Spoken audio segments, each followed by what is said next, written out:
الحمد لله رب العالمين، والصلاة والسلام على أشرف الأنبياء والمرسلين وعلى آله وصحبه أجمعين ومن تبعهم بإحسان إلى يوم الدين. قال الإمام البخاري رحمه الله: حدثنا عبد العزيز بن عبد الله قال حدثني مالك بن أنس عن صفوان بن سليم عن عطاء بن يسار عن أبي سعيد الخدري رضي الله عنه عن النبي صلى الله عليه وسلم قال: إن أهل الجنة يتراءون أهل الغرف من فوقهم إلى آخر الحديث. ہم لوگ صحیح بخاری میں کتاب بدء الخلق سے باب ما جاء فی صفۃ الجنہ وانہا مخلوقہ کی آخری حدیث پڑھ رہے ہیں. اللہ کے رسول صلی اللہ علیہ وسلم نے اس حدیث میں اہل جنت کو جو مقامات عطا کیے گئے ہیں، جو مقامات ان کو الاٹ کیے جائیں گے، ان کی کچھ صفات بیان کی ہیں. دیکھیں، جب اللہ کے رسول صلی اللہ علیہ وسلم نے ان مقامات کا تذکرہ کیا تو لوگوں نے سمجھا کہ یہ بلند مقامات صرف انبیاء کے لیے ہوں گے، لیکن اللہ کے رسول صلی اللہ علیہ وسلم نے بتایا کہ انبیاء کے علاوہ دیگر لوگ بھی ان مقامات کے مستحق ہو سکتے ہیں. قال حدثنا عبد العزيز بن عبد الله قال حدثني مالك بن أنس عن صفوان بن سليم عن عطاء بن يسار عن أبي سعيد الخدري رضي الله عنه عن النبي صلى الله عليه وسلم قال: اللہ کے رسول صلی اللہ علیہ وسلم نے فرمایا: ان اہل الجنت یتراءون اہل الغرف من فوقهم، یقیناً جنت کے لوگ یتراءون دیکھیں گے، جنت کے لوگ ایک دوسرے کو دیکھیں گے. تراء تفاعل میں ایک دوسرے کو دیکھنا رآ سے ہے. یتراءون ایک دوسرے کو دیکھیں گے. اہل الغرف من فوقهم، اپنے اوپر دوسرے بالا خانوں والوں کو. غرفتن کی جمع غرف، بالا خانے، کمرے. اہل جنت اپنے اوپر والے فلیٹ والوں کو دیکھیں گے، اپنے اوپر کے فلیٹ والوں کو، اپنے اوپر کے غرفہ والوں کو، اپنے اوپر کے بالا خانے والوں کو دیکھیں گے. کہنے کیسے دیکھیں گے؟ ایسا نہیں ہے کہ بالکل ان کے سر کے اوپر 2 میٹر 4 میٹر کی اونچائی پر وہ ہوں گے، بلکہ ان کے مقامات ان کے مقابلے میں کتنے دور ہوں گے اور کتنے چمکدار ہوں گے اور کس طرح سے لوگ آسانی سے دیکھ سکیں گے، اس کا تذکرہ. کما تتراءون، ایسے جیسے کہ تم لوگ دیکھتے ہو، الکوکب، ستارے کو، الدری، جو کافی چمکدار ہوتا ہے، چمکدار ستارے کو، الغابر فی الافق، جو افق میں چل رہا ہوتا ہے، جو افق میں چل رہا ہوتا ہے. غابر کے معنی ہوتے ہیں گزرنا، چلنا، اور افق آسمان کی بلندی. اصل افق کے معنی ہوتے ہیں آسمان کے پورب کی طرف والا حصہ، شمال سے جنوب تک پھیلا ہوا پورب والا حصہ افق کہلاتا ہے، اور شمال سے جنوب تک پھیلا ہوا پچھم والا حصہ شفق کہلاتا ہے. تو کہہ رہے ہیں کہ آپ لوگ جس طرح سے چمکدار ستارے کو دیکھتے ہیں جو آسمان میں چل رہا ہوتا ہے، یعنی سیارے آسمان میں گردش کر رہے ہیں، تو جس طرح سے چمکدار گردش کرتا ستارہ آپ لوگ اپنی آنکھوں سے دیکھتے ہیں، اسی طرح سے آپ اپنے اوپر جو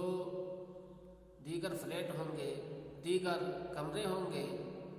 ان لوگوں کے کمروں کو ایسے ہی دیکھیں گے. ان اہل الجنت، یقیناً جنت کے لوگ، یتراءون اہل الغرف، دیکھیں گے کمرے والوں کو، من فوقہم، جو ان کے اوپر ہوں گے، کما تتراءون الکوکب الدریہ، جس طرح سے تم لوگ چمکدار ستارے کو دیکھتے ہو، الغابر فی الافق، جو افق میں چل رہا ہوتا ہے، جو آسمان میں گردش کر رہا ہوتا ہے. من المشرق او المغرب، مشرق سے گردش کر رہا ہوتا ہے یا مغرب کی طرف. مشرق میں کبھی اور کبھی مغرب میں ہوتا ہے، اور اس ستاروں کی مختلف اوقات میں پوزیشن ہوتی ہے. کبھی وہی ستارہ آپ کو مشرق میں نظر آتا ہے اور کچھ دوسرے موسم میں وہ آپ کو مغرب میں نظر آتا ہے، کیونکہ زمین گردش کرتی ہے. اسی طرح سے تمام ستارے اور سیارے گردش کرتے ہیں، تو گردش کے حساب سے جس کی پوزیشن جہاں ہوتی ہے وہ وہاں پر ہم کو نظر آتا ہے. جیسے کبھی مریخ ہم کو پورب کی طرف نظر آتا ہے، کافی چمکدار ستارہ جو زمین کا سب سے قریبی پڑوسی مانا جاتا ہے، تو مریخ ہم کو کبھی پورب کی طرف نظر آتا ہے، اور پھر کچھ مہینوں کے بعد دھیرے دھیرے وہ پچھم کی طرف نظر آتا ہے جو سب سے چمکدار ستارہ ہوتا ہے. تو کہا اللہ کے رسول صلی اللہ علیہ وسلم نے کہ تم لوگ جس طرح سے سب سے چمکدار ستارے کو دیکھتے ہو جو افق میں چل رہا ہوتا ہے مشرق میں یا مغرب میں، لِتَفَاضُلِ مَا بَيْنَهُمْ، کہہ رہے ہیں کہ اتنی بلندی کیوں ہوگی، اتنی دوریاں، اتنے دور دور اتنے عظیم مقامات کیوں ہوں گے؟ اس وجہ سے کہ ان کے درمیان آپس میں تفاضل ہوگا، افضلیت ہوگی. جو ان سے افضل ہوں گے تو ان کو اونچا مقام دیا جائے گا، پھر جو ان سے افضل ہوں گے ان سے زیادہ اونچا مقام ان کو دیا جائے گا. تو ان کے درمیان کا جو تفاضل ہوگا، ان کے درمیان کی جو فضیلتیں ہوں گی، اس اعتبار سے ان کے مقامات بلند تر ہوتے جائیں گے. قالوا یا رسول اللہ، صحابہ کرام نے کہا کہ اللہ کے رسول صلی اللہ علیہ وسلم، تلک منازل الانبیاء، یہ تو انبیاء کے مقامات ہوں گے، یہ تو انبیاء کی منزلیں ہوں گی، ان کے بالا خانے ہوں گے. لا یبلغها غیرہم، ان کے علاوہ دوسرے لوگ وہاں نہیں پہنچ سکیں گے، ان کے علاوہ وہاں دوسرے لوگ نہیں پہنچ سکیں گے. قال بلا، تو آپ صلی اللہ علیہ وسلم نے فرمایا کیوں نہیں، بلا کیوں نہیں. والذی نفسی بیدہ، قسم ذات کی اس کے ہاتھ میں میری جان ہے. رجال آمنوا باللہ، یہ وہ لوگ ہوں گے جو اللہ پر ایمان لائے، وصدقوا المرسلین، اور رسولوں کی تصدیق کی. یہ وہ لوگ ہوں گے جو ایمان لائے اور جنہوں نے رسولوں کی تصدیق کی، یہ ان کے مقامات ہوں گے. انبیاء کے بھی مقامات کافی بلند ہیں، وہ تو سب سے بلندی پر ہوں گے، لیکن یہ جو مثال دی گئی ہے یہ ان لوگوں کی ہے جو ایمان لائے اللہ اور اس کے رسولوں پر. اس سے پتہ یہ چلا کہ یہ عام لوگوں کی، عام جنتیوں کی مثال دی گئی ہے، عام جنتیوں کے مقامات کو بتایا گیا ہے. اب اس سے اندازہ لگا سکتے ہیں کہ وہ لوگ جو انبیاء ہیں، صدیقین ہیں، شہداء ہیں، جن کے اور اونچے مقامات ہیں، ان کے مقامات کتنے عظیم الشان ہیں. اب آگے ہم پڑھ رہے ہیں کہ جنت میں دروازے کتنے ہوں گے، جنت میں کتنے دروازے ہوں گے. باب صفت ابواب الجنہ، جنت کے دروازوں کی صفت. وقال نبی صلی اللہ علیہ وسلم، اللہ کے رسول صلی اللہ علیہ وسلم نے فرمایا، من انفق زوجین، جو جوڑے جوڑے خرچ کرے، جو جوڑے جوڑے خرچ کرے، زوجین جوڑے جوڑے یعنی دو دو چیز. مثال کے طور پر کسی کو کپڑا دینا ہو تو دو کپڑے دے، کسی کو ٹوپی صدقہ کرنا ہے تو دو ٹوپی صدقہ کرے، کسی کو کوئی بھی چیز دینی ہے تو وہ دو دو اگر ادا کرتا ہے، دو دو صدقہ کرتا ہے، تو اس کا مقام کیا ہوگا؟ من انفق زوجین، جو جوڑے جوڑے خرچ کرے اللہ کے راستے میں. دعی من باب الجنہ، تو اسے جنت کے دروازے سے پکارا جائے گا، تو اسے جنت کے دروازے سے پکارا جائے گا. فی عبادہ عن نبی صلی اللہ علیہ وسلم کے اس سلسلے میں عبادہ بن ثابت سے روایت ہے اور وہ نبی صلی اللہ علیہ وسلم سے روایت کرتے ہیں، یعنی روایت طویل ہے. اس کو امام بخاری رحمہ اللہ نے یہاں پر تعلیقاً ذکر کیا ہے. کہہ رہے ہیں کہ اگر کوئی شخص اللہ کے راستے میں جوڑے جوڑے خرچ کرتا ہے تو اسے جنت کے ہر دروازے سے پکارا جائے گا. اس کا مطلب کیا ہے؟ دوسری روایت میں اس کی تشریح ہو جاتی ہے کہ اگر کوئی شخص اللہ کے راستے میں کوئی چیز ایک کے بجائے دو خرچ کرتا ہے، جوڑے جوڑے دیتا ہے، تو اسے جنت کے ہر دروازے سے پکارا جائے گا، اس کے 8 دروازوں سے پکارا جائے گا کہ آپ ادھر سے آ جائیے، آپ ادھر سے تشریف لائیے، آپ ادھر سے آئیے، آپ کو مرحبا ہے، آپ کا خیر مقدم ہے. حضرت ابوبکر رضی اللہ تعالیٰ عنہ نے پوچھا کہ اللہ کے رسول صلی اللہ علیہ وسلم، کیا ایسا کوئی ہے جس کو ہر دروازے سے پوچھا پوچھا جائے، ہر دروازے سے پکارا جائے اور ہر دروازے سے کہا جائے آئیے آئیے، تو اللہ کے رسول صلی اللہ علیہ وسلم نے فرمایا کہ ارجو ان تکون منہم، مجھے امید ہے کہ آپ بھی انہی میں سے ہیں، مجھے امید ہے کہ آپ بھی انہی میں سے ہیں۔ اسی حدیث کی طرف اشارہ امام بخاری رحمہ اللہ نے کیا ہے کہ عبادہ بن ثابت سے روایت ہے، تو نبی صلی اللہ علیہ وسلم سے روایت کرتے ہیں۔ تو یہاں پہ جو روایت ہے اس میں ہے کہ جنت کے دروازے سے پکارا جائے گا، باقی جو طویل روایت ہے دوسری سندوں سے دوسری کتابوں میں وہ یہ کہ اسے جنت کے ہر دروازے سے پکارا جائے گا، اور اس کی پوری تفصیل سنن نسائی کی روایت میں موجود ہے۔ ٹھیک،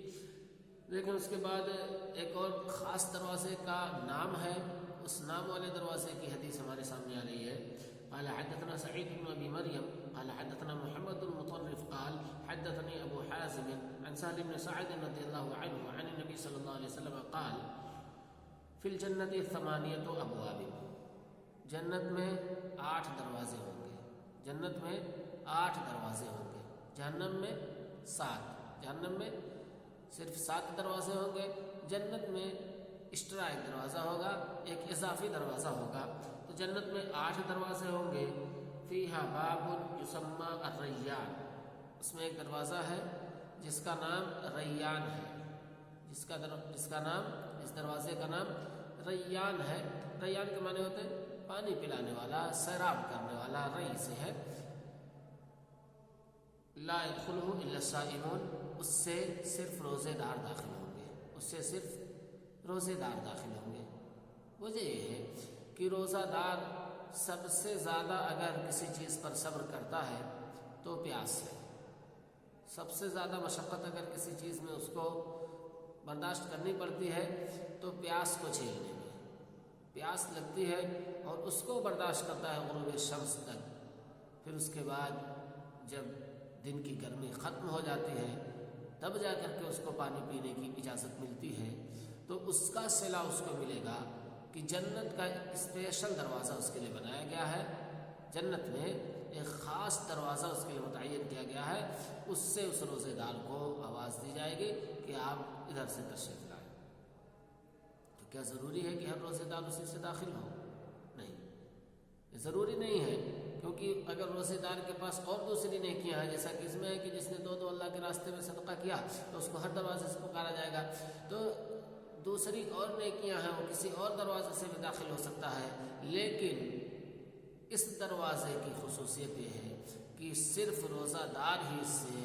داخل ہو سکتے ہیں، روزہ توڑنے والے یا وہ لوگ جو روزے کی پاسداری نہیں کرتے ہیں وہ لوگ اس سے داخل نہیں ہو سکیں گے، اگرچہ ان کے گناہ اللہ رب العالمین معاف کر دے، ان کی دوسری نیکیوں کی وجہ سے ان کی نیکیاں دوسری زیادہ ہوں، اور اس کے بعد ان کے اس روزہ توڑنے کا گناہ اللہ رب العالمین کسی وجہ سے اپنی رحمت سے معاف کر دے اور انہیں جنت میں داخلہ دے دے، تو وہ اس دروازے سے داخل نہیں ہو سکیں گے، اس دروازے سے صرف اور صرف روزے دار داخل ہوں گے۔ تو حدیث ہم نے پڑھی جنت کے سلسلے میں کہ جنت اللہ رب العالمین نے بنا دی ہے، جنت اللہ رب العالمین نے بنا دی ہے، جنت تیار ہے۔ اسی طرح سے جنت کے باشندے کون ہیں اس کا بھی تذکرہ ہم نے پڑھا، نیک لوگ۔ اسی طرح سے جنت میں اونچے مقامات ہیں، اور ایسے مقامات ہیں کہ جسے عام انسان سمجھتا ہے کہ یہ تو عام لوگوں کے بس کی بات نہیں ہے، اسے اللہ کے رسول صلی اللہ علیہ وسلم نے کہا کہ یہ عام مومنوں کے مقامات ہیں، انبیاء، صدیقین اور شہداء کے مقامات اس سے بہت ہی زیادہ بلند ہیں۔ اسی طرح سے جنت میں رہنے والی دیگر نعمتوں، جنت میں پائی جانے والی دیگر نعمتوں کا تذکرہ کیا گیا، اس میں رہنے والے حوروں کا تذکرہ کیا گیا، ان کے حسن کا تذکرہ کیا گیا۔ اسی طرح سے مجموعی طور پر جنت کی جو اہم صفات ہیں وہ یہاں پر ان حدیثوں کی روشنی میں آپ کو بتا دی گئی، اور جنت کی وسعت اور اس کے دروازے کی وسعت کہ دروازہ اس کا کتنا بڑا ہوگا، سب کچھ ان حدیثوں میں آپ کے سامنے آ چکا ہے۔ اب ان حدیثوں میں ہم کو ترجمہ دیکھنا ہے، مفہوم، اس سے مستنبط مسائل اس میں جو مشکل الفاظ ہیں ان کی لغوی تشریح پر دھیان دینا ہے۔ آگے حدیثیں ہیں، باب ما جاء فی صفت النار، یعنی جہنم کے سلسلے میں جنت کا تذکرہ ہو گیا، تو اس کے بعد جہنم کا تذکرہ کیا جا رہا ہے کہ جہنم کی صفات کیا ہوں گی، لیکن انشاءاللہ یہ باب اور اس باب کی حدیثیں ہم اگلے درس میں پڑھیں گے۔ السلام علیکم ورحمۃ اللہ وبرکاتہ۔